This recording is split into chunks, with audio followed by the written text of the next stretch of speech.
Hello, everyone, and happy Monday. Thank you for joining us for this important conversation hosted by the Center for American Progress. Stealing from our children, Trump's dismantling of Head Start harms children and families. My name is Casey Peaks, and I am the Senior Director of Early Childhood Policy at the Center for American Progress, and I am honored to moderate today's panel on Head Start. Today's webinar is the fifth in a series of virtual events highlighting the human impact of Trump's Department of Government Efficiency, or DOGE cuts, on the American people. So on CAP's website, you can find an interactive map showing the number of DOGE cuts by city, state, and congressional districts to find out how the Trump administration's DOGE cuts are affecting your community and communities across the country. Today, we will be focusing on the Trump administration's and DOGE series of actions that have threatened the Head Start program. But before I introduce our wonderful panelists who all have direct impact day to day with the Head Start program, I want to get started with a couple of housekeeping notes. First, live captioning is available using the closed captions tab at the bottom of your screen. And also towards the end of our event, we'll be taking questions from the audience. So please feel free to submit them using the Q&A tab at the bottom of your screen. With that, let's get into our conversation. So in a couple of weeks, Head Start will be celebrating its 60th birthday. Head Start is more than just an early childhood program. For nearly 60 years, it has been a cornerstone of opportunity for children in low-income families, providing education, healthcare, nutrition, and family support services to nearly 40 million young children across the country in its 60-year history. Head Start levels the playing field and gives every child a fair shot at success, regardless of their zip codes or their family's income. And in a recent product that CAP produced, 5 Things to Know About Head Start, co-authored by me and Allie Snyder on our early childhood policy team, we have an interactive map showing that Head Start reaches every corner of the country, with a Head Start grantee in nearly every congressional district. But in recent months, we've seen a deeply troubling trend. Under the Trump administration, we've seen staffing cuts and a slow walking or even freezing of funds towards the Head Start program. And this has steadily chipped away at this vital program, destabilizing providers and also causing uncertainty for thousands of families that depend on Head Start every day. These cuts are not just policy shifts, they are direct hits to the future of our most vulnerable children across the country.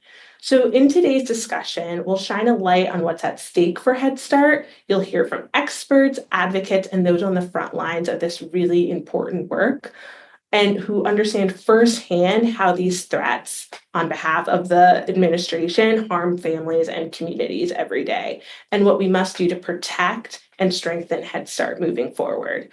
To understand these attacks and threats to Head Start, and what they mean for our country's most vulnerable children, I'm thrilled to welcome our panelists who all have daily engagement with the Head Start program across the country. So first, we have Joel Ryan, who is the Executive Director of the Washington State Association of Head Start and Early Childhood Education and Assistance Program.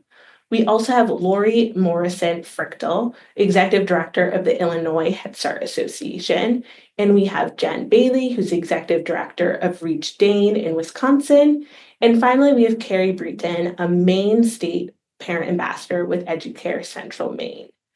We are very excited to have them, and I'm going to first kick off with a question to Joel. So Joel, just to kind of level set for the audience and to give some context, what is Head Start? And can you provide a high-level overview of the various threats and attacks we've seen on the program since the administration took office in January? Sure. Thanks, Casey, and thanks for inviting me to join this conversation today. Let me start out quickly with a story from a former Head Start parent named Teresa. She's from Yelm, Washington. She said, 2 of my children attended Head Start when we were considered homeless. We eventually got a good enough job to move out on our own. My younger child had challenging behaviors, and the Head Start program developed a behavior support plan for him. They really help with the transition to kindergarten. Several years later, because of the Head Start program, I wanted to pay it forward. So now I'm actually working as a teacher at the same Head Start program that my child attended. And I think what you find out from a lot of families who've been through Head Start is how terrific this program is. It really helps kids get ready for school, and it reduces expensive things like special ed services, sometimes that speech pathology, a whole bunch of things that can be really expensive. It also helps kids graduate from high school and college and even do better in life. But it does it through really wrapping around the whole family, both the child and in the story of Teresa, helping her get out of her homelessness situation and find stable housing. So the program has been terrific. So I wanted to start there.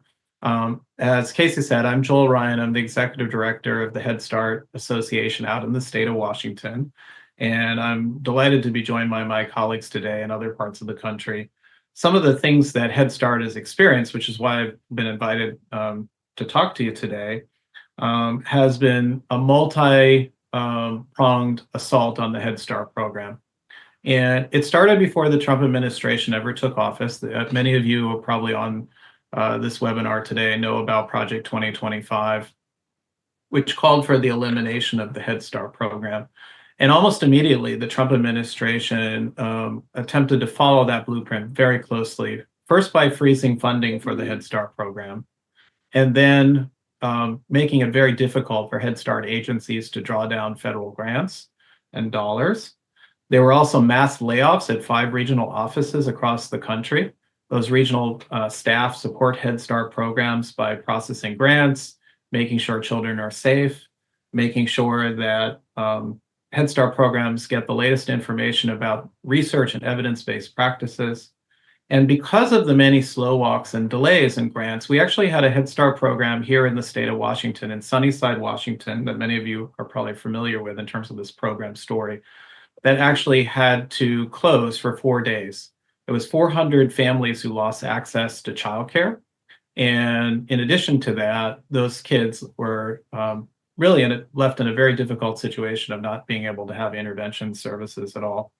One thing I do want to just add as well is that even last week, the Trump administration was caught trying to terminate several research grants into childcare and Head Start, everything from non-traditional hours to staffing. There's a whole host of grants that the Trump administration is attempting to terminate, likely unlawfully. So I just wanted to level set there that, putting aside what happens with Congress, the Trump administration has been working very diligently over the last few months to try to put the Head Start program out of business and to make it very difficult for Head Start agencies to support kids and families who are really far away from opportunity. These are some of the lowest income kids that we serve. About 15% of the kids in our Head Start programs in Washington are experiencing homelessness. They live well under the poverty line. A lot of kids with developmental delays and disabilities. So it's a wonderful program, and unfortunately, it's been under assault from day one of this administration. Thank you so much for providing that overview, Joel. It's really unfortunate what we've seen happen to the program over the past few months. And as you've mentioned, this is really hurting the most vulnerable families and children in our communities. I also, related to some of those threats and attacks we've seen, I wanted to ask both you and Lori about what we saw happen last week with the ACLU. So last week, for those who aren't familiar, the ACLU filed a lawsuit challenging the Trump administration's efforts to dismantle Head Start, and both your organizations are plaintiffs in the case. Can you speak to the administration's actions that led you to join this lawsuit? And Lori, I'll start with you. Great. Thank you, Casey, for the opportunity. I'm so proud to be the executive director for the Illinois Head Start Association. Their bold leadership, especially joining the lawsuit, took a lot of courage. And I wanted to also thank, we have 5 parents on our board, and they helped us make decisions, important decisions. And that was because of the anxiety and stress around their child's future and not having access to Head Start to be able to get to work or job training. And so they helped drive our decision to join ACLU in other states in the lawsuit. And I think what's important, it wasn't just one thing that's happened. Joel outlined a variety of things around funding and the payment management system. And we had a grantee, one grantee that received their notice of award on April 25th. And their new continuation grant started May 1st. Funds did not show up in their account until May 1st. And so that, that is a lot of stress, chaos, and uncertainty on our programs. And it's hard to maintain your workforce when you're constantly worried about your funding, and also to attract and retain new staff. And then, the executive orders around immigration and diversity, equity, inclusion, and especially, now certifying we are not doing DEI, was another factor in us joining the lawsuit. And then, of course, Joel mentioned the termination of the Office of Head Start federal staff, and then the closure of regional offices, and then the elimination of Head Start. So all of those things compiled together helped us make a decision to join the ACLU lawsuit. I would just add to Lori, if that's okay, that 100% I agree with Lori that the lawsuit is really two fundamental issues. One of those is the Trump administration has been unlawfully blocking dollars to Head Start programs, whether that's the mass layoff of staff, slow walking grants, holding up, potentially terminating research dollars, not being able to provide support to Head Start programs, leaving them in the dark. So there's sort of the blockage of Head Start dollars, which of course impact families directly, and of course the staff that work for Head Start. But as Lori mentioned, there's also the DEIA restrictions that are both vague and impossible for Head Start programs to follow. As people here know, that Head Start's goal is to make sure that all kids, regardless of your background, ethnicity, race, zip code, are ready for school. And that requires different tools for different families. Here's an example that I just heard last week. I had a Head Start program tell me that the Office of Head Start returned their grant proposal because they wanted to do training on the ADA, the Americans with Disabilities Act. So even things like including kids with disabilities in classrooms appears to be a no-no from the Trump administration.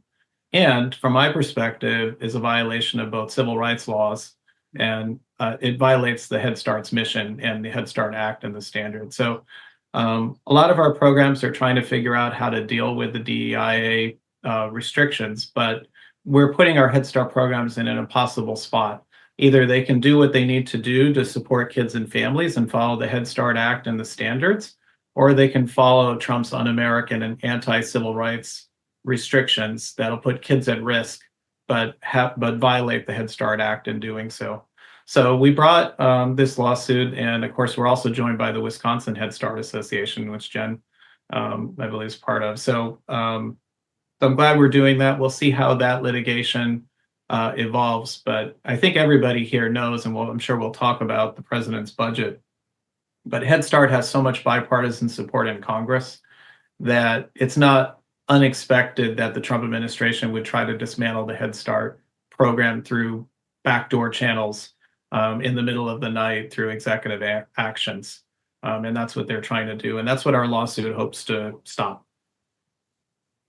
Great. Thank you both. I think that one important thing to take from the discussion around the lawsuit is, even though there are these conversations around, will they try to eliminate Head Start? Will they not? Like, currently in this moment right now, the administration has taken actions against the program that you all deem as illegal. So I think that's really important, that there are these conversations around, will the program be eliminated? Will it not? But in this moment right now, there's already funding that's been appropriated to the program that's being slow walked or not given out at all. So that turns me to Jen. So Jen, you are actually an executive director of an organization that is a Head Start grantee. So I wanted to kind of talk to you about your experiencing experience accessing funds. So since the federal grant freeze that was widely reported in January, there's been a lot of reported issues with grantees and programs using their payment management system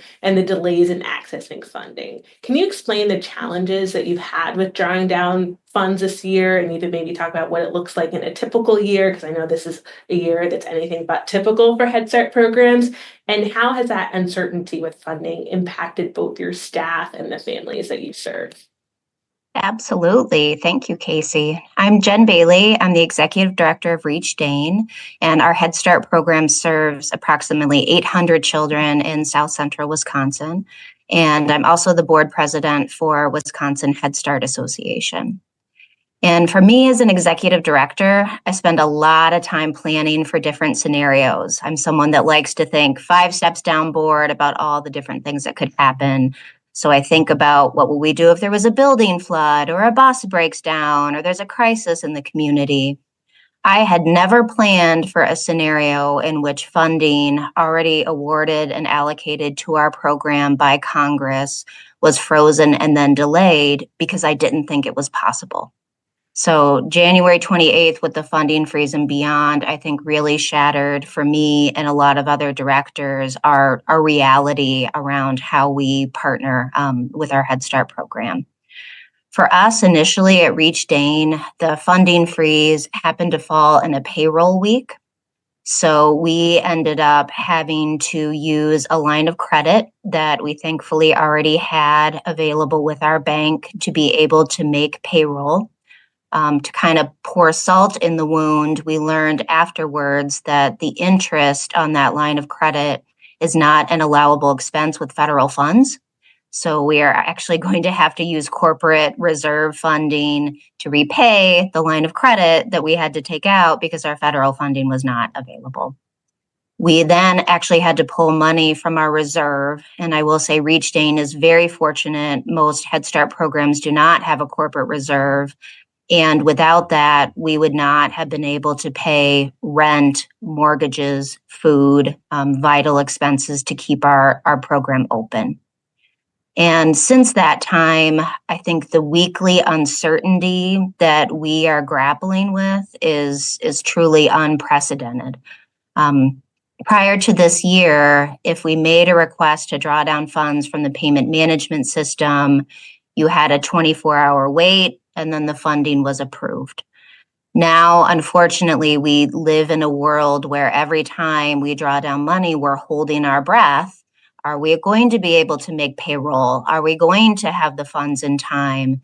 Is there going to be a delay because we're asked to literally email defend the spend at doge.gov to justify why we are requesting funds from Head Start?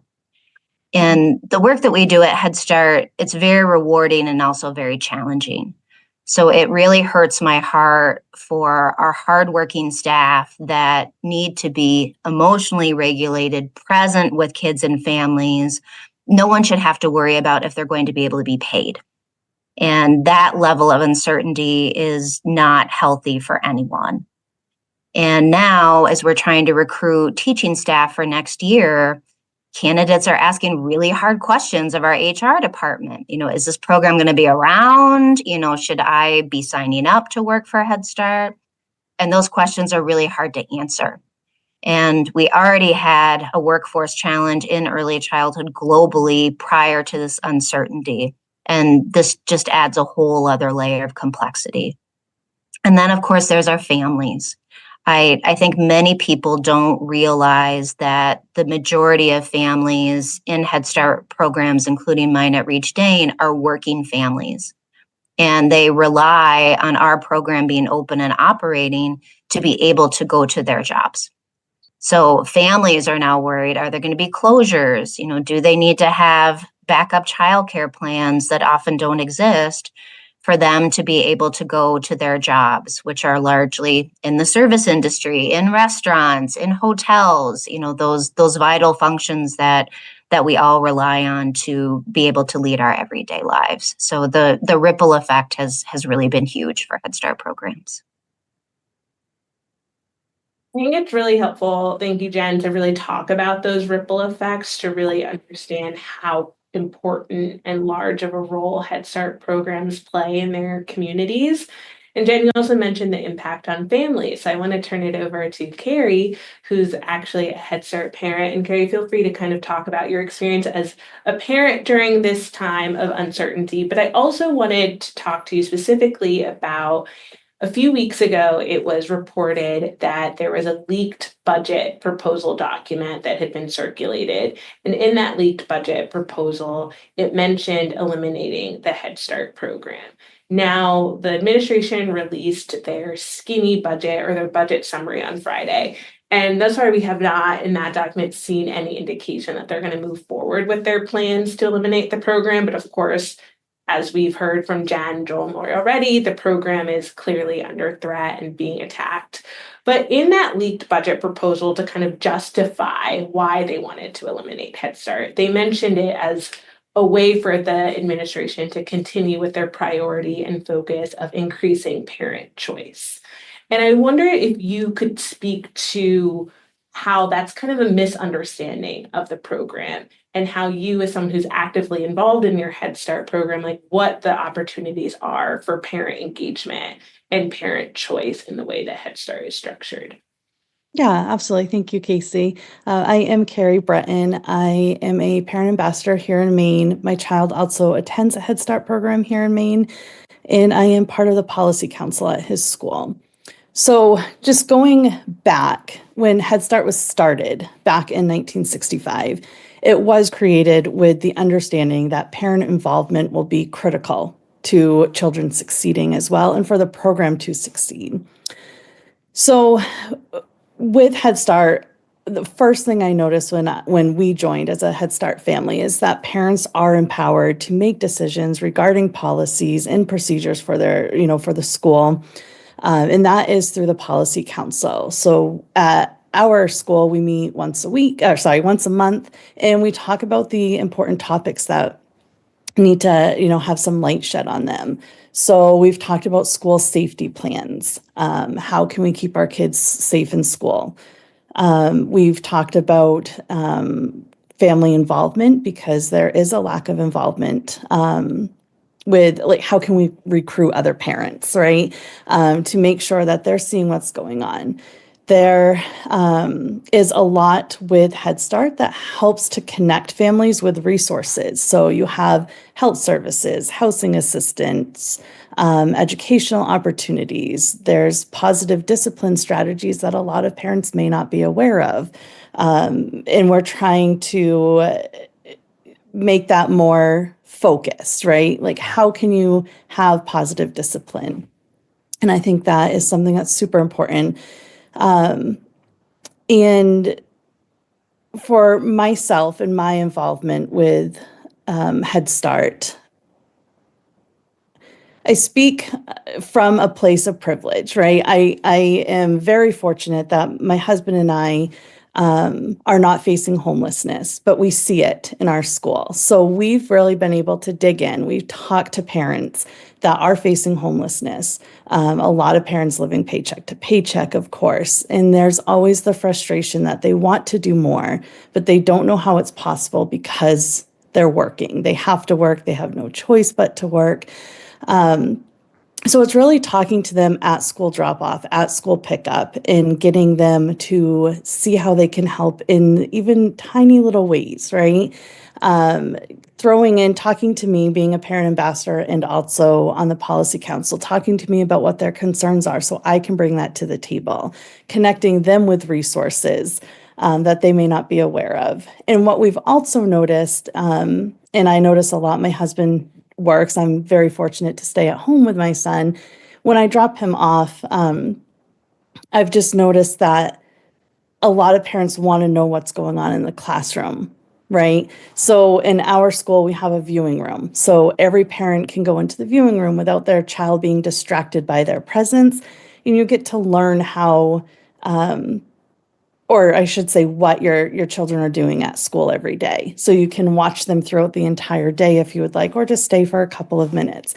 And that opens up parent involvement, because if they do have some time to spare, then they can see different ways of communication with their children. So for us, when I view my child at school through the viewing room, I can see that he keeps to himself. So I know that we need to focus at home on how to get him engaged with other students, engaged with his peers. He does have delays.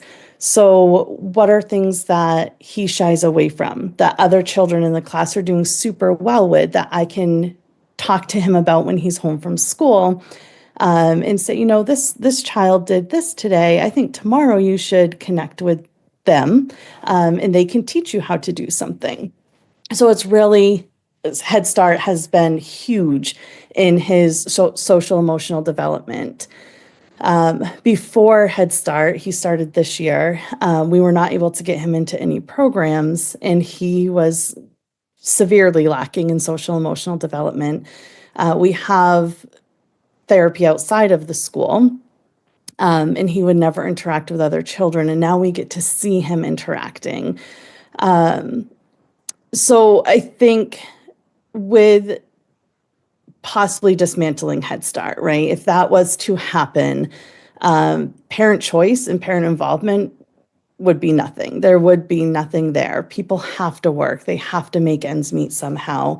They wouldn't have that community that we currently have. And I can go to any parent in my son's school right now and talk to them and bring up concerns. They can talk to me and bring up concerns that they have. So we really have a community.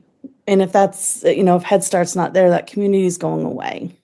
We don't have programs that would allow children at such a young age to go to. Part of the reason of me being a stay-at-home mother now is there was no programs around here for my son.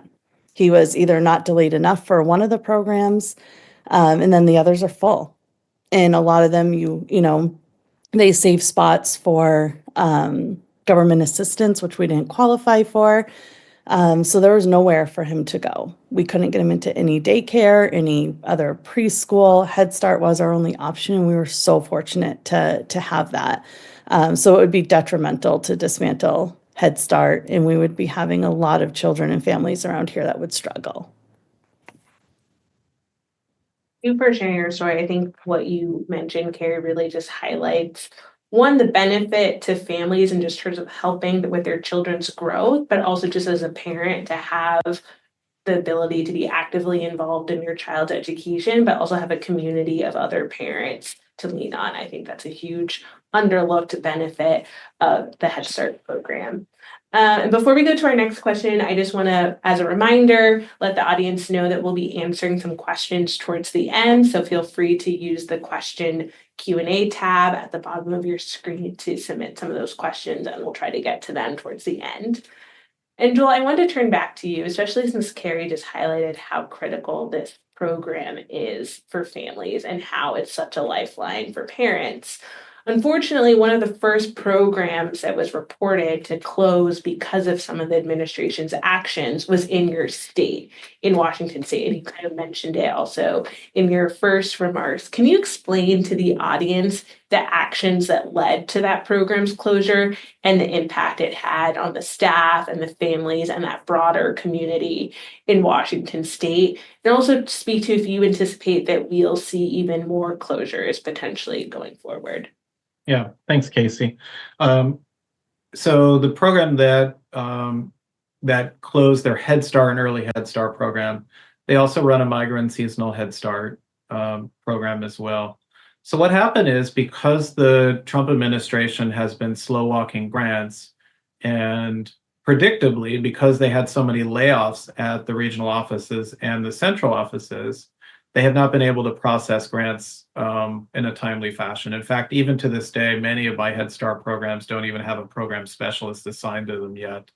The Office of Head Start last week in a webinar actually admitted to everybody nationally that they do not have the staffing capacity to handle the influx of workload and grants that Head Start programs depend upon.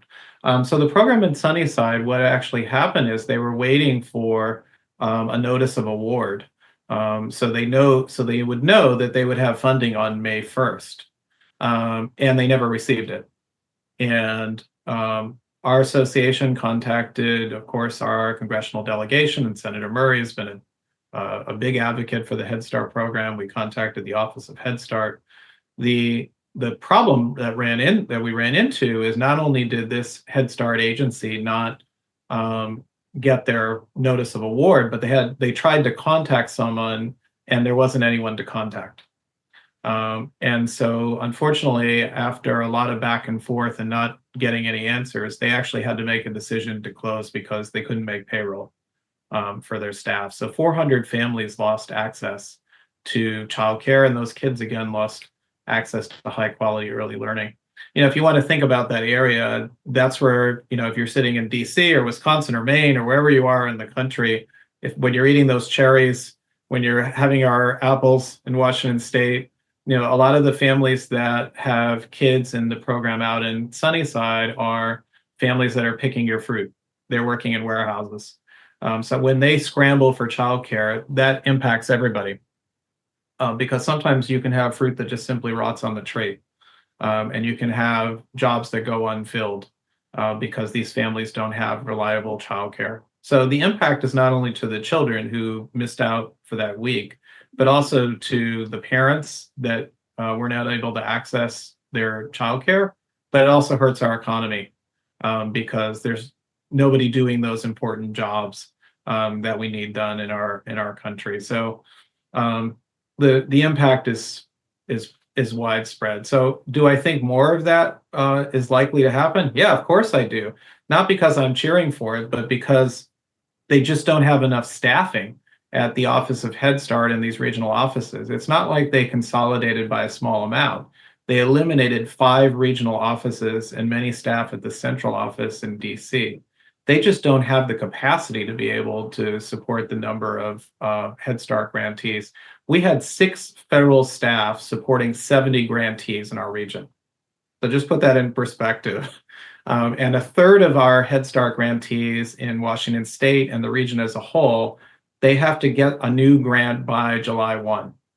So just from a numerical standpoint, it's going to be nearly impossible for the Office of Head Start and HHS to be able to successfully process the number of grants. And again, it's predictable. This is a self-inflicted effort by the Trump administration and DOGE from their perspective to make things more efficient. Well, it's certainly not more efficient when families lose care. It's certainly not more efficient when there's lack of child safety oversight. It's not efficient when grants get missed. It's not, I have a Head Start program that's still waiting for fencing so that the kids can play outside. Is that efficient for those kids not to be able to play outside? I have Head Start programs that are waiting for approvals for a vision screening machine. Is that efficient to let those kids go without screening? And the other thing, I saw something this morning, I don't know if many of you saw, Jennifer Gardner was on, I think, the Today Show. I thought that was awesome. But one of the things she emphasized is all the meals that are served to make sure that kids have a hot meal during the day. I worked at a Head Start program in Boston, and I remember kids coming in on Monday really hungry. Sometimes that's the only meal they're getting is at the Head Start program. So, this is a really critical, valuable program for families, particularly families who are very low income and are struggling. And I am very, very worried that the continuing attacks on Head Start from the DOGE people or from the Trump administration overall, the ripple effect on our families, our economy, on the kids and families that need Head Start services, that's going to continue. And it's predictable because of what the actions of the Trump administration. And unfortunately, what it appears is it's intentional. I mean, that's the only way we can look at this. You can't separate out the fact that the Project 2025 blueprint called for ending of Head Start, and then the leaked budget document called for wiping out Head Start, and then the funding freeze and some of those steps that were taken over the last 3 months. So it's unfortunate that Donald Trump has put a bullseye on the backs of 3- and 4-year-old preschoolers. I hope ultimately, things are changed or reversed because of the outcry, because of the bipartisan support in Congress. But I'm not very hopeful that Head Start agencies are in a safe place right now. I think what you just outlined, Joel, is really helpful. I think that what we saw in Sunnyside is something that people from across the country should be paying attention to, because that, like I mentioned at the top, Head Start programs are in every congressional district across the country. So if it hasn't happened in your community, it could, with what steps this administration has taken, and very intentional steps to dismantle the program. So, Lori, given kind of what Joel outlined and these really intentional attacks to the program that we've seen, I wanted to ask you about what you see as the impact at the state level, maybe in your state of Illinois, because I think a lot of people know that the Head Start program is federal to local. And so oftentimes, governors or state legislators might not see a line item in their state budget for Head Start. But of course, Head Start is incredibly important to states' budgets and their economy. So I wondered if you could just speak to a little bit from your vantage point from a state association, what you think the impact would be in your state should Head Start go away. Thank you, Casey. This is probably true in all of our states that Head Start is the cornerstone of our state early child infrastructure.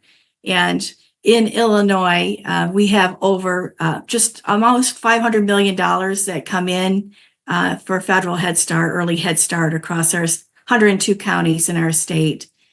We serve just over 28,000 children, and we have over 9,000 employees in our state, and all of our systems are intertwined and integrated together. A majority of our children, especially in Chicagoland, are served in blended and braided funding sources, and our programs are struggling to think about what would happen if the bottom falls out and Head Start goes away.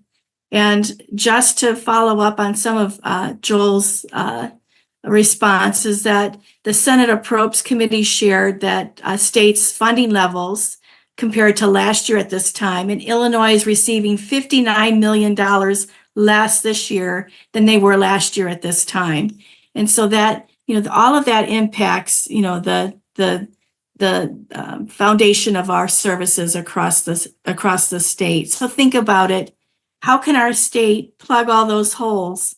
Especially as we look at the skinny budget that came out, with threats of cutting SNAP and WIC and Medicaid and TANF and Light Heat and Community Service Block Grant and the dismantling of the Department of Education. How can states manage that without those federal supports? It's not just putting a Band-Aid on one area and hoping for the best. It's plugging all of those holes that exists because of the lack of federal funding to support programs like Head Start and Early Head Start. And so that, if you look at Carrie's story that she shared around our work with children with disabilities and inclusion in our classrooms, all of that will be gone.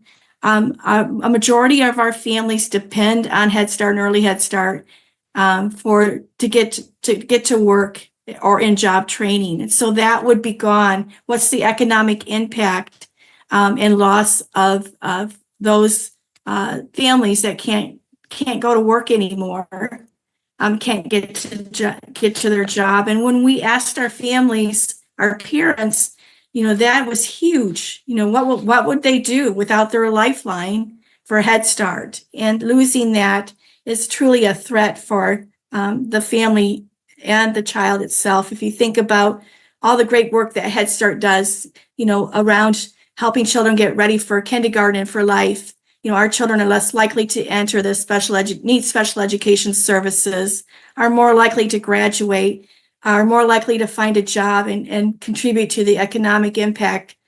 So you lose all of that. So it may not be, right now we have immediate impacts, and then there'll be long-term impacts coming in our future. So it has a huge impact across our state, and I'm sure across other states. There's just no way you can bridge that kind of loss within the early childhood system.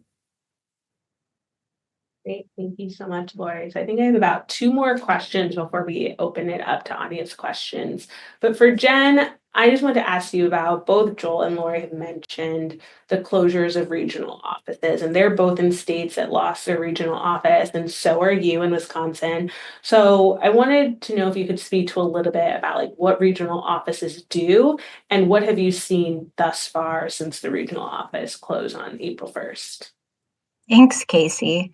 I have to start by acknowledging that all of the staff that I've ever worked with at regional office, and ours is located in Chicago, were incredibly hardworking civil servants that went above and beyond to support Head Start grantees and help make sure that we're all in compliance. And the way that they were all let go of showing up for work and literally being told you have 1 hour to clear out your things is unconscionable. You know, this is not how we are with each other. It should not be. So I have to acknowledge that loss, and will feel the loss of their expertise and all of that subject matter experts for many years to come. Really, for us, even though Head Start is a federal to local program, regional office staff are our main points of contact. You know, they're the folks that we submit our annual continuing funding applications to. They review any special applications, such as doing a major renovation of a building or applying to change your enrollment or program options. And in the Head Start world, we have a lot of layers of compliance to follow. And as directors, it's our goal to stay in compliance. And it's not always so straightforward to do that. And our regional office staff were the folks that we could reach out to and say, hey, I have this situation, you know, help me navigate it, help me make sure that I'm following all the rules. The other example that I've been using to help folks understand the importance is, in our world, if we need to spend $10,000 or more on any expense that was not in our budget, we have to get permission from regional office to do that. So here in Wisconsin, it's early May, it's still really chilly at night, folks. So furnaces are very important. And right now, if I had a furnace break down in the night, there's no one for me to ask for permission to spend that money to buy a new one. So I would be faced with a really difficult emergency situation with no point of contact to turn to help me keep that center open. I think also for new directors, and I'll speak for myself, I had worked in Head Start for 15 years before I became a director. So I thought I knew what I was getting into, and I did not. So I think for new folks coming into the field, that regional office support is their lifeline to be able to navigate all of the grant applications, all of the compliance checks that we all are subjected to regularly, to be able to keep them in compliance and be able to provide the highest quality possible services. And I know even before the layoffs and losing about half of our regional office staff, they were working really hard to keep up with the level of work, you know, making sure that grants were funded on time and that funding was going out the door. And I think the current situation would be like someone telling me that Reach Dane was going to grow from 14 sites to 28 sites overnight with no additional help to administer it. And I would tell you that is not possible. And I think our current regional office staff are going to be in that same situation. There's simply not the bandwidth to process the number of applications that go through. So I think we will inevitably see delays in funding being awarded. That may lead to more temporary closures. I know for my program, we're submitting our next grant application in June, and I'm really nervous. Will that funding arrive on time? And if it doesn't, what does that mean for our staff? And in our case, our child care program partners that depend on that funding to be able to operate. Really helpful. Jen, thank you. I think we've been getting a lot of questions about regional offices. I think it's an aspect that if you're not a grantee or directly involved in Head Start, you don't exactly know the critical role that they play. But of course, that's going to have huge implications for getting funding out the door to grantees. And my last question before we open up to questions, to audience questions, will go to Carrie. So Carrie, you're based in rural Maine, and CAP has done a lot of research. Of course, Head Start is critical in all communities across the country, but it really has an outsized impact in rural communities in particular. You kind of mentioned with your own child how hard it was to find slots in other childcare programs. I was wondering if you could speak a little bit to the critical role that you've seen Head Start play in your rural community. Yeah, absolutely. So Head Start is vital to rural communities. There are, and some of this will be repeating. I know Lori had touched base on some of what I'll say as well. And I touched base a little bit in my previous question, but there typically are fewer preschool options in rural communities, especially affordable options. So Head Start really provides that affordable opportunity for children to be introduced to school before kindergarten. And, all the research shows that having the Head Start programs are vital to ensuring success for children.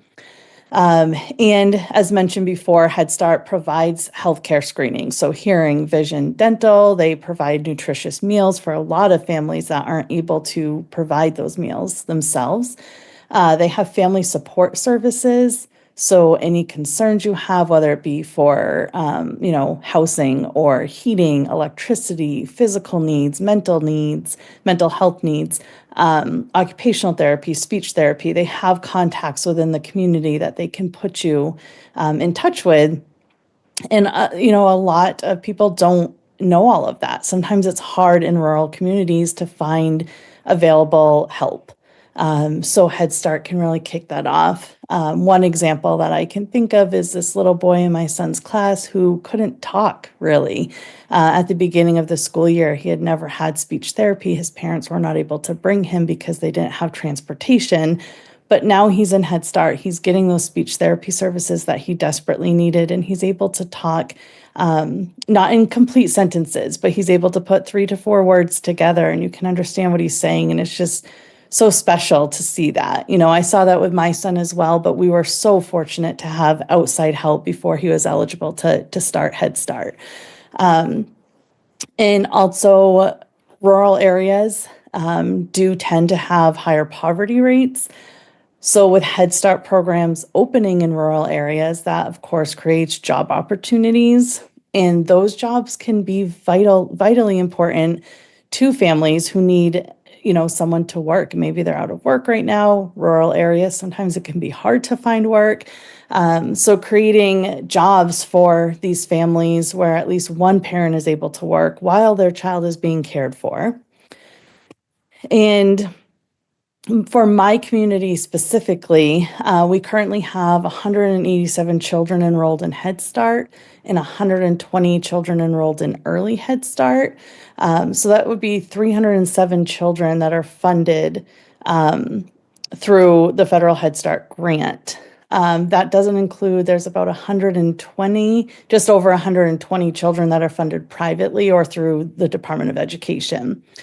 So if Head Start in my area was to close, we have over 300 children that are going to lose access to early intervention, to health services, to meals. The family will lose, their access to family support, to connections for other services that they may need. They won't have any funding if they're, for heating. So that would be our immediate impact. And that's just for right now. So it wouldn't take long to, for our community to experience thousands of people impacted by the closure of Head Start. And one focus of Head Start is breaking the cycle of poverty. And that wouldn't be possible without Head Start here. So increased poverty in our area would be imminent. There would be no way to avoid that. Thank you so much, Carrie, for outlining kind of the outsized role that Head Start has, particularly in rural communities. So now I'm going to open it up to questions. I think we might have time for 2. We'll see if we can get to more. But For Joel and Lori, we've been getting a lot of questions in the chat about the budget proposal we saw. So a few weeks ago, it was reported that the budget proposal would include an elimination or zeroing out of Head Start. The budget proposal summary that came out on Friday didn't include that. So can you speak a little bit to kind of that switch, which seems to be a pattern in this administration? They go back and forth. We're seeing it with the tariffs, but it still causes chaos. So can you still speak to what we saw in the budget, but also that doesn't mean that Head Start is necessarily safe right now? Yeah.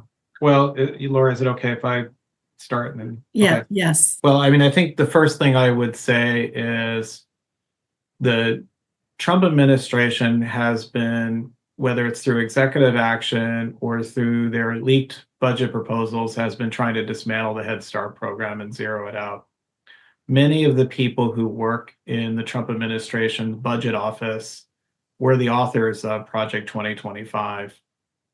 I don't think that their intention to get rid of the Head Start program changed overnight, or that they suddenly discovered the research on Head Start, or they attended one of these webinars and listened to our parent talk about the importance of it and simply changed their mind. I think what happened is that there's been a lot of media coverage on the Head Start program and a lot of advocacy going on across our community from parents and staff and advocates and associations. And so I think that they find it politically inconvenient to try to take Head Start on in the light and sort of and to put that out there. Having said that, let's see what they actually put together in their detailed budget. This was a skinny budget.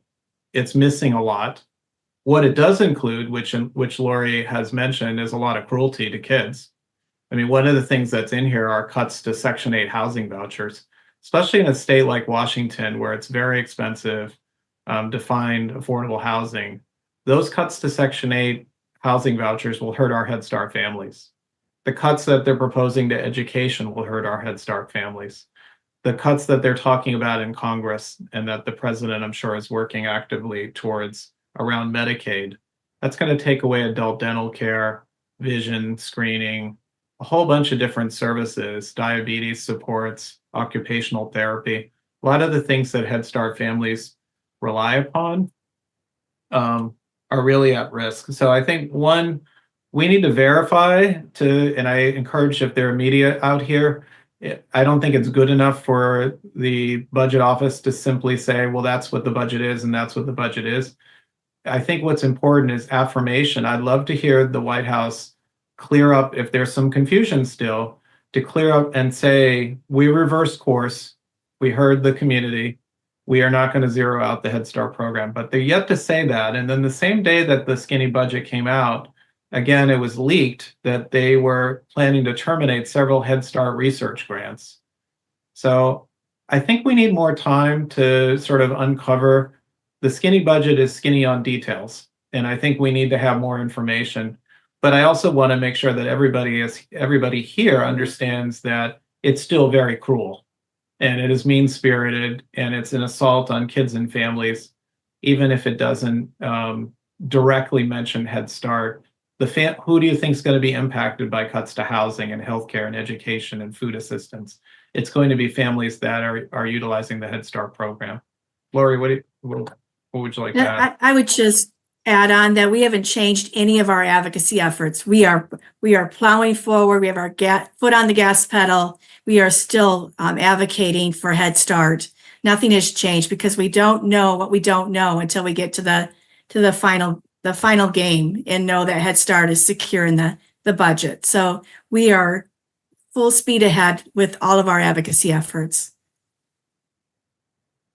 It is good to hear that even despite the unfortunate things that are happening to Head Start, that there are people ready and willing and actively pushing back and advocating. And for Jen and Carrie, it has also come up in the questions about what folks can do, because there are a lot of people who are listening right now who are either directly involved in Head Start or they're just supportive of the program. So what would you encourage people to do now if they really want to protect Head Start, both with administration and with members of Congress? Jen, do you mind if I go? Please. Yes, go for it. So of course you can contact your representatives. This would be, you can call them, you can email them, you can write to them. This would be for both the House and Senate. The National Head Start Association also coordinates advocacy efforts, so you can reach out to them for guidance.